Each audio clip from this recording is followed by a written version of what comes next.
Se eu me lembro bem, a maior parte dos brasileiros acreditam em Deus. E, obviamente, se a maior parte dos brasileiros acreditam em Deus, então a probabilidade de você nascer em um lar cristão, né, é a maior probabilidade. Então, eu nasci em um lar cristão e fui levado a acreditar desde criança que Deus existe. E assim, eu nunca tive nenhum problema com isso. E ainda não tenho nenhum problema com isso. É que assim, algo é colocado na sua cabeça que é verdadeiro, que é real, que existe. Só que eu era curioso, então eu pensava assim na minha cabeça: Deus existe. Eu não duvidava da existência de Deus. Então eu fiquei curioso porque eu queria entender, tipo, mais a respeito do assunto. Aí eu descobri que tinha um livro, que era o livro que você aprendia sobre Deus, né? Que era a Bíblia, né? Aí eu ganhei uma Bíblia de um pastor, né? De presente, né? E, tipo, até hoje eu lembro como era a Bíblia. Era uma Bíblia que tinha uma capa roxa, escura. Aquelas Bíblias normais, eu acho que, tipo, toda pessoa tem, só que, tipo, a diferença era a capa, que era roxa escura. E não era uma Bíblia católica, né? Porque eu não sei se a maior parte dos brasileiros são católicos, mas só sei que são cristãos. A maior parte dos brasileiros acreditam em Deus. E era uma Bíblia de João Ferreira de Almeida, né? Eu peguei essa Bíblia e eu li ela toda, né? Na primeira vez que eu li a Bíblia, eu me decepcionei. Porque a primeira coisa que você pensa quando você pensa, tipo, em Deus, tá ligado? É que Deus, ele criou todas as coisas, né? E eu me perguntava, bom, Deus, ele criou tudo, certo? Então, o livro deve dizer como que Deus fez as coisas e deve dizer todas as coisas que Deus criou, né? Uma das coisas que eu pensava era exatamente, a primeira coisa que eu pensei foi exatamente no cosmos. E, obviamente, o livro ele vai dizer como Deus criou o cosmos. E essa foi a única coisa que me decepcionou. E a primeira coisa que você lê na Bíblia é que no começo Deus criou os céus e a terra.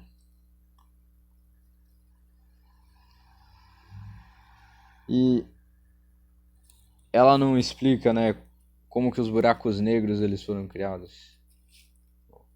Não explica como as galáxias foram criadas. Ela também não fala, tipo, ela fala das estrelas, ela fala da lua, do sol, né, normalmente.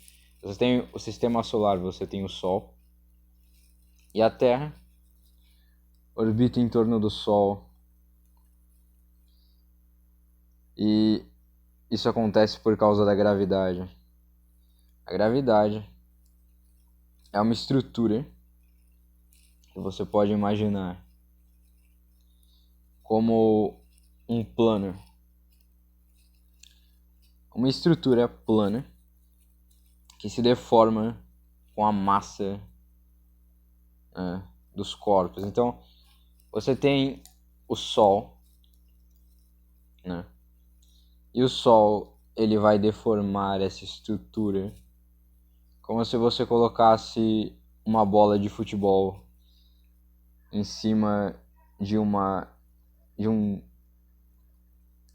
de uma cama elástica. E isso obviamente é só um exemplo, né?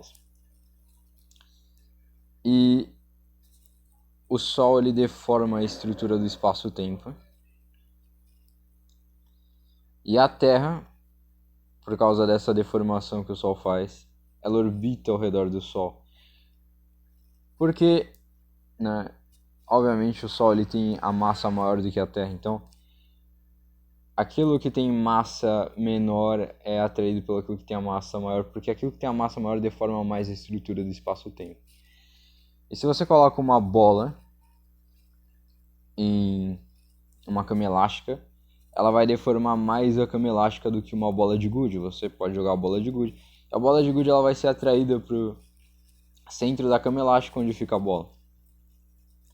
Se a cama elástica for muito grande, certas bolas não vão conseguir ser atraídas porque elas vão estar em uma distância muito longe. Mas é assim que funciona. A Bíblia, ela fala que Deus criou o Sol, a Lua, a Terra. Bom, o planeta, né, que a gente conhece, o Sol, a Lua. Só que o Sol, ele é colocado como uma luz no céu para iluminar o dia. Bom,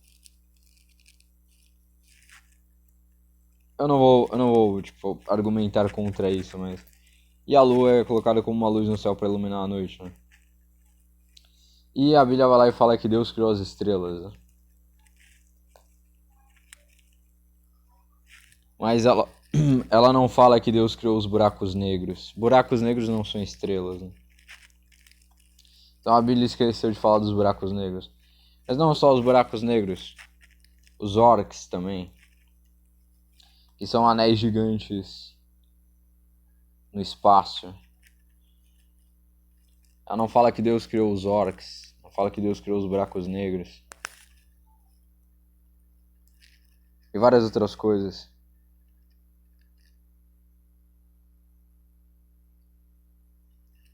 Eu pensei a primeira vez que eu li isso, cara, como assim só fala isso, né? Sendo que existem muito mais coisas que isso aqui não fala. Deveria dizer assim, Deus fez os buracos negros, como que ele fez os buracos negros? E se o livro realmente explicasse isso, a gente já saberia, né, como resolver o problema da singularidade. Porque a singularidade é um erro na teoria da relatividade geral de Albert Einstein. Um erro na matemática das equações de Einstein. Que quando você aplica essas equações, né, em um buraco negro ou no Big Bang, você tem esse erro. Que é a mesma coisa que uma divisão por zero na matemática, né? Uma divisão por zero é um erro matemático. Quando você, por exemplo, você pode pegar um gráfico e colocar lá que f de x é igual a seno de x, a seno de π, no caso. F de x é igual a seno de π dividido por x, que é uma divisão por zero. E quando você coloca isso no gráfico, você vê uma singularidade. O que é uma singularidade? Você vai ver duas linhas no gráfico e que elas começam a se espremer cada vez mais, como se fosse fios de espaguete se espremendo uns contra os outros. Você imagina? Dois fios de espaguete, eles vão diminuindo, ficando cada vez mais estreitos entre eles mesmos. Só que quando você tenta chegar no centro do gráfico, você não consegue. Toda vez que você se aproxima, você nunca chega em zero. Você sempre se aproxima de zero, mas você nunca chega em zero. É infinito. Você vai se aproximar para sempre. Você nunca vai conseguir chegar em zero. Isso é uma singularidade. Esse é o erro da teoria da relatividade. Então, se o livro dissesse como Deus criou os buracos negros, ou o Big Bang, a gente não precisaria de Einstein ou de nenhum desses outros cientistas. Porque Deus já teria corrigido isso, algo que os cientistas têm quebrado a cabeça por anos e não sabem a resposta. E tudo isso já estaria escrito ali, mas não está.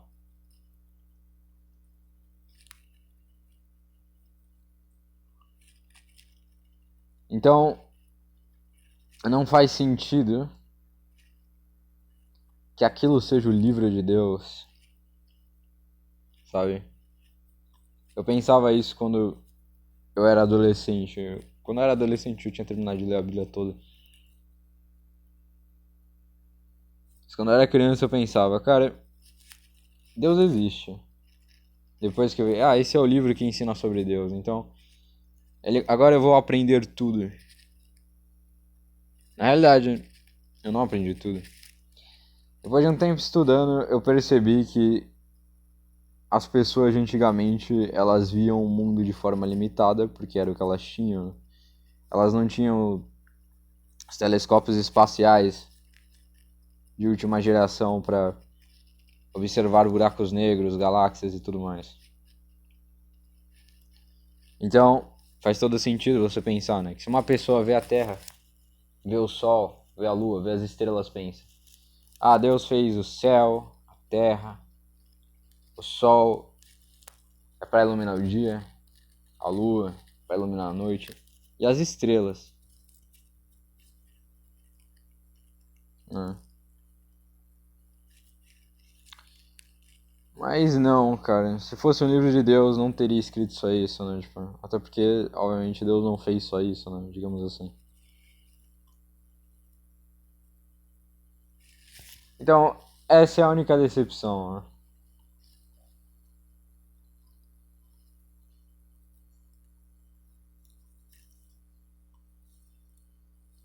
Agora, isso me despertou um interesse profundo.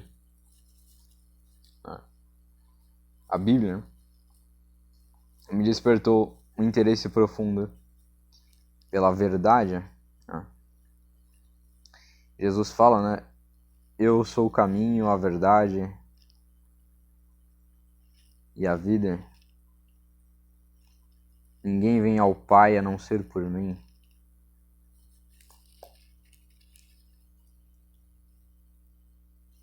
Então,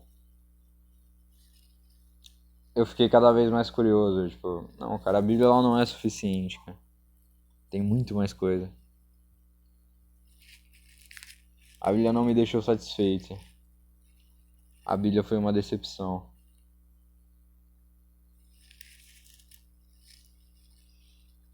Mas aí eu comecei a pensar, o que é a verdade? Depois de muito tempo. Aí eu já não era mais adolescente, eu tava perguntando, cara, o que é a verdade, cara? E uma coisa que eu comecei a buscar também, que foi a seguinte: o que é melhor, certo? O que é melhor a ser feito? Qual é a melhor coisa que o ser humano pode fazer? O ápice, sabe? Qual o nível mais alto que o ser humano pode chegar?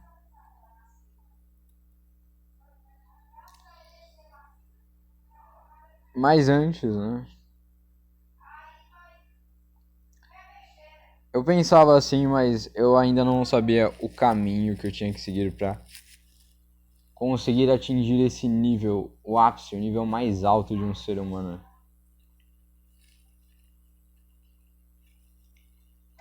Porque eu imagino que a maioria das pessoas não se preocupem com isso. E elas deveriam se preocupar com isso. Porque se você sabe isso, você não se arrepende de nada. Ou pelo menos as pessoas normais que se arrependem. Eu não me arrependo de nada. Eu nunca me arrependi de nada que eu fiz. E nem vou me arrepender.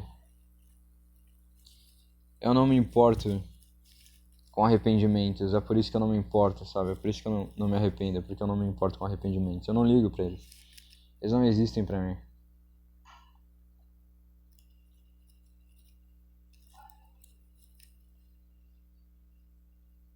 Então, o conhecimento, ele me libertou de uma coisa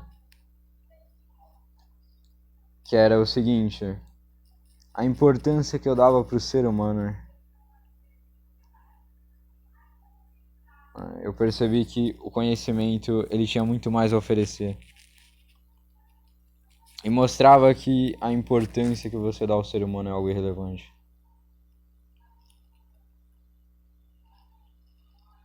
Então, eu comecei a me perguntar: o que é a verdade?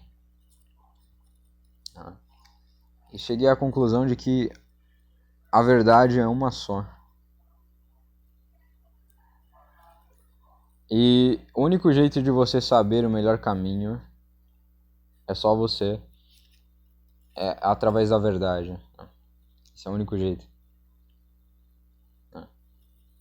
É muito interessante, né? Tipo, parar pra pensar. Eu acabei descobrindo coisas recentemente, por exemplo.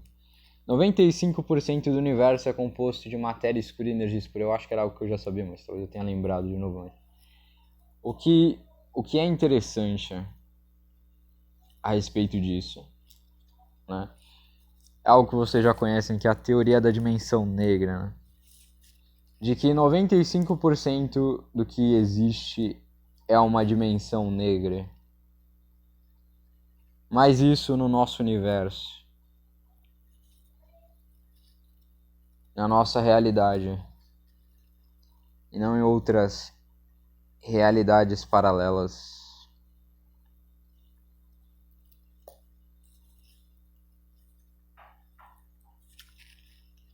Então, eu já expliquei várias teorias que os cientistas fizeram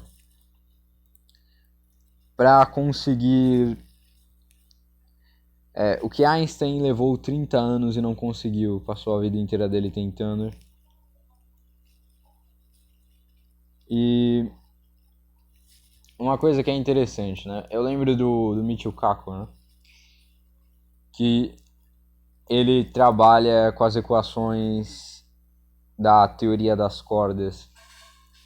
Ele acha que a teoria das cordas é a teoria definitiva, a teoria que Einstein procurava, né? É interessante uma história que ele conta, que ele fala assim: quando eu tinha 8 anos de idade, tipo, eu vi tipo, nas notícias que um cientista muito famoso tinha acabado de morrer e que ele tinha deixado na sua mesa em um caderno escrito algo assim, tipo, o que era necessário para ler a mente de Deus. O caderno estava incompleto, ele estava em branco. Porque Einstein passou os últimos 30 anos da vida dele tentando entender tudo. E isso é cientificamente possível, né? Ele tipo, chamava isso, né, de ler a mente de Deus. Se você entende tudo, obviamente você tem a mente de Deus. E é isso que os cientistas buscam. Os cientistas buscam pensar como o próprio Deus.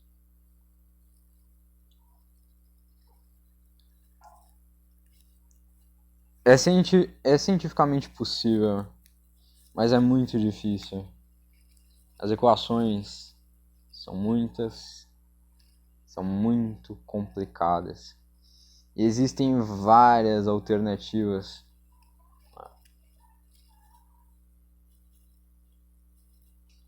Então, de qualquer forma, se você entende tudo, você sabe a verdade. Mas afinal de contas, o que é a verdade, né? Cheguei à conclusão de que a verdade ela é uma só, como tinha dito antes. E se todo mundo soubesse a verdade, ninguém discordaria de ninguém. Se as pessoas discordam entre si é porque não sabem a verdade.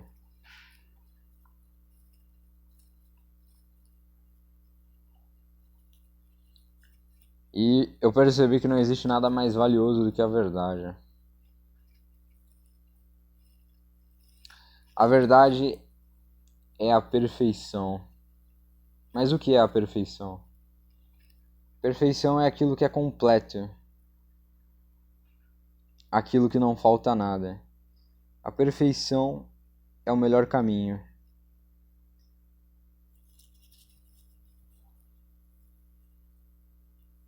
Não tem erro. Se você tem a perfeição na sua mente, não tem como você fazer nada de errado.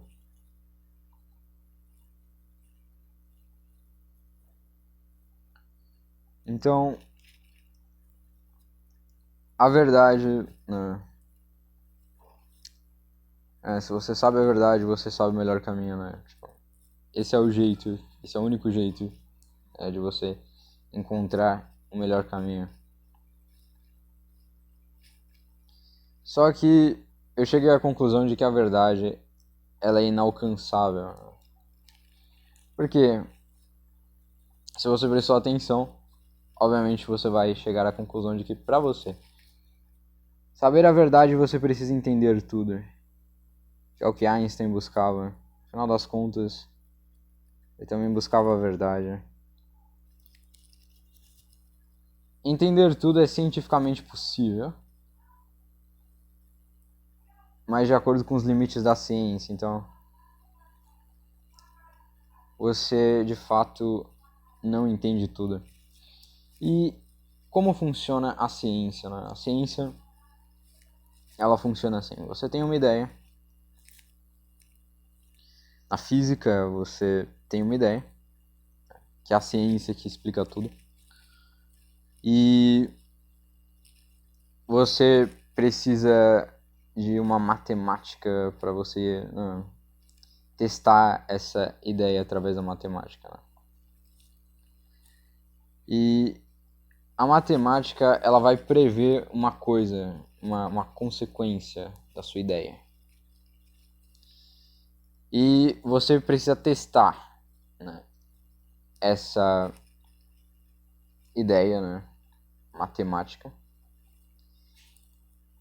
para ver se você consegue provar se aquela previsão da sua ideia é verdadeira. Aí você tem o ápice, né, que é uma teoria, né? Uma teoria é uma ideia que é muito bem fundamentada, porque ela tem matemática, né? E ela também tem provas de que ela é real, né? Por exemplo, o Big Bang ele tem, né, as equações de Einstein, que elas fazem a previsão, né, do Big Bang, né? As equações elas fazem. O que elas preveem, as equações de Einstein? As equações de Einstein preveem que o universo no passado ele era menor. Essas que são as equações. Então, como que a gente testa isso para saber se isso é verdade? Aí você tem o telescópio espacial Hubble, que ele fotografou umas galáxias, e o Edwin Hubble, ele descobriu que essas galáxias elas estavam se afastando umas das outras. E como que isso prova as equações de Einstein, né? Bom, se as galáxias elas se afastam umas das outras, significa que no passado elas eram mais próximas umas das outras, ou seja, no passado tudo era menor. E é isso que as equações de Einstein prevêem, né? No passado tudo era menor. Então aí você tem uma teoria científica, né? Só que é como eu falei, né? Existe aquele problema da singularidade. E você tem a teoria M, né? Como eu já expliquei, ela resolve a singularidade dos buracos negros através de bolas de pelos, e a singularidade do Big Bang ela resolve através de branas.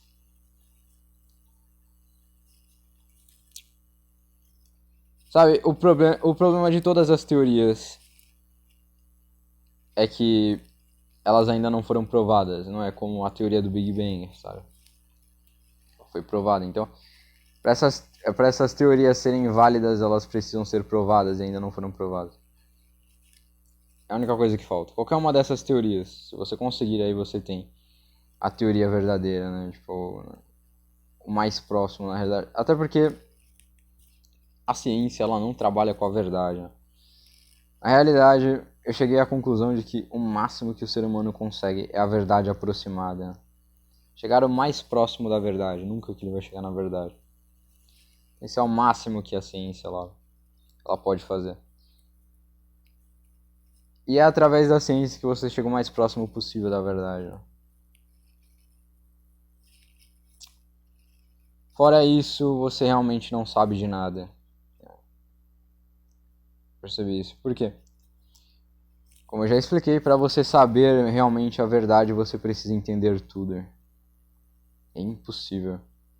O que a ciência faz, ela pega, né, tudo, ela simplifica para que você possa entender tudo aproximadamente.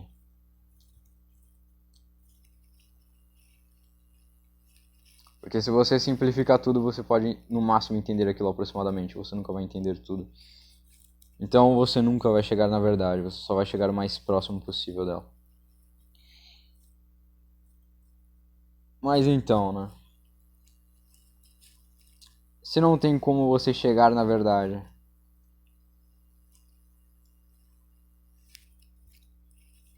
isso significa que ninguém sabe de nada, sabe? Quer dizer, ninguém sabe e ninguém nunca vai saber.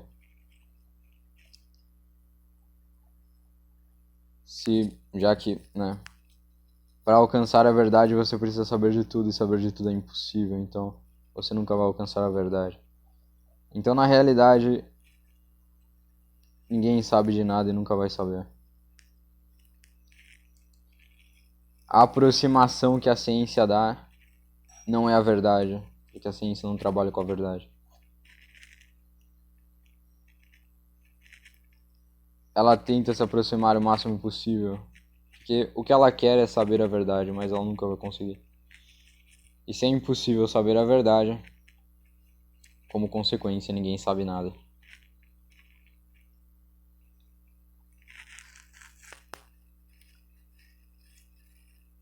E ninguém nunca vai saber.